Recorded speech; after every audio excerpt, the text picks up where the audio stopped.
السلام علیکم ناظرین، ادب لائنز میں خوش آمدید۔ آج کا ہمارا موضوع ہے عقیدہ ختم نبوت صلی اللہ علیہ وسلم۔ عقیدہ ختم نبوت صلی اللہ علیہ وسلم مسلمانوں کے ایمان کا حقیقی چہرہ ہے، کیونکہ نبی پاک صلی اللہ علیہ وسلم کو آخری نبی مانے بغیر کسی مسلمان کا ایمان مکمل نہیں ہو سکتا۔ حضرت محمد صلی اللہ علیہ وسلم کے علاوہ کسی کو بھی کسی انداز یا معنی میں نبی ماننے والا دائرہ اسلام سے خارج ہے۔ اس لیے ہر مسلمان کے لیے غیرت ایمانی کا تقاضا ہے کہ وہ اپنے بچوں، دوست، احباب اور سوشل میڈیا پر عقیدہ ختم نبوت صلی اللہ علیہ وسلم کی آگاہی کے لیے ضرور کچھ وقت صرف کرے، تاکہ نبی پاک صلی اللہ علیہ وسلم کی نبوت پر ڈاکہ ڈالنے والوں کے مکروہ چہرے بے نقاب ہو سکیں۔ عام لوگوں کو بتایا جائے کہ عقیدہ ختم نبوت صلی اللہ علیہ وسلم کو اجاگر کرنے کے لیے برصغیر میں سب سے پہلے اعلیٰ حضرت امام احمد رضا خان بریلوی رحمۃ اللہ علیہ نے ایک رسالہ لکھ کر اس فتنے کا چہرہ بے نقاب کیا۔ پھر پیر مہر علی شاہ آف گولڑا شریف نے مرزا غلام احمد قادیانی اور اس کے حامی قادیانیوں کو للکارا اور مناظرہ اور مباہلہ کا چیلنج دیا، لیکن وہ اس سے بھی بھاگ کھڑے ہوئے۔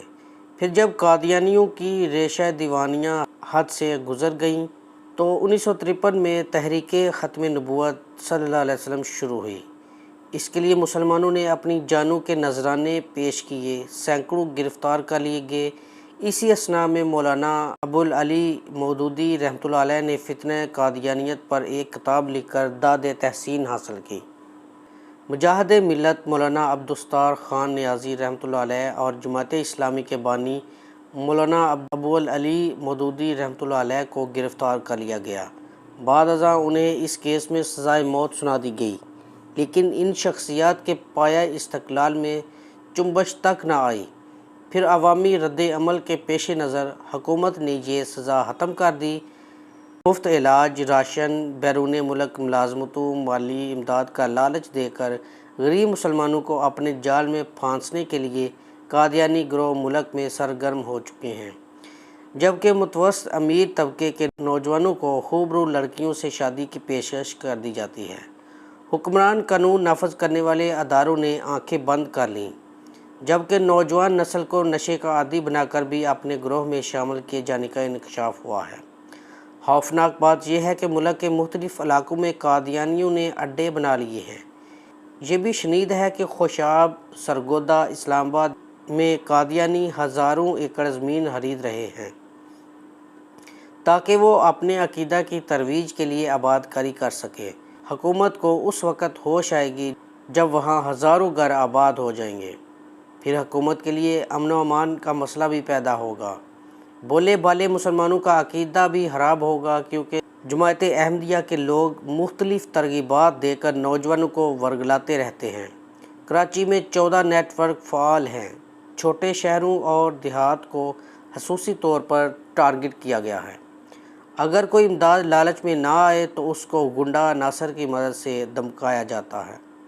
لٹریچر کی تقسیم خفیہ طور پر کی جاتی ہے۔ گمراہ کن عقائد پھیلانے کے لیے کم عمر لڑکوں اور نوجوانوں کو ٹارگٹ کیا جاتا ہے۔ کراچی میں قادیانیوں کی سرگرمیاں پھر بڑھنے لگی ہیں۔ شہر کے 7 علاقوں میں 14 نیٹ ورک فعال ہو چکے ہیں، جہاں مفت علاج، راشن، بیرون ملک ملازمتوں اور مالی امداد کا لالچ دے کر غریب مسلمانوں کو جال میں پھانسا جا رہا ہے۔ دوسری جانب نیشنل ہائی وے پر قادیانیوں کا قبرستان باغ احمد بھی گمراہ کن عقائد کے پرچار کا اڈہ بنا ہوا ہے۔ یہاں قادیانیوں کی خفیہ میٹنگوں کا سلسلہ جاری ہے۔ کراچی میں قادیانیوں کی سرگرمیاں 20 سال پہلے تک شاہ فیصل ٹاؤن کے علاقے ڈرگ روڈ، کینٹ بازار، جمشید ٹاؤن کے علاقے منظور کالونی، صدر کے علاقے ریڈی تھانے کے قریب میگزین لائن کے عبادت خانے اور گلشن اقبال اور عزیز آباد کے علاقوں میں واقع ان کے عبادت گاہوں تک محدود تھیں۔ تاہم آہستہ آہستہ دیگر علاقوں میں بھی ان کے نیٹ ورک پھیلتے جا رہے ہیں۔ اس طرح بھارتی شہر قادیان میں بھی اسی طرز پر کام کیا جا رہا ہے۔ یہ لابی برطانیہ، کینیڈا، امریکہ سمیت کئی یورپین ممالک میں عقیدہ ختم نبوت صلی اللہ علیہ وسلم کے خلاف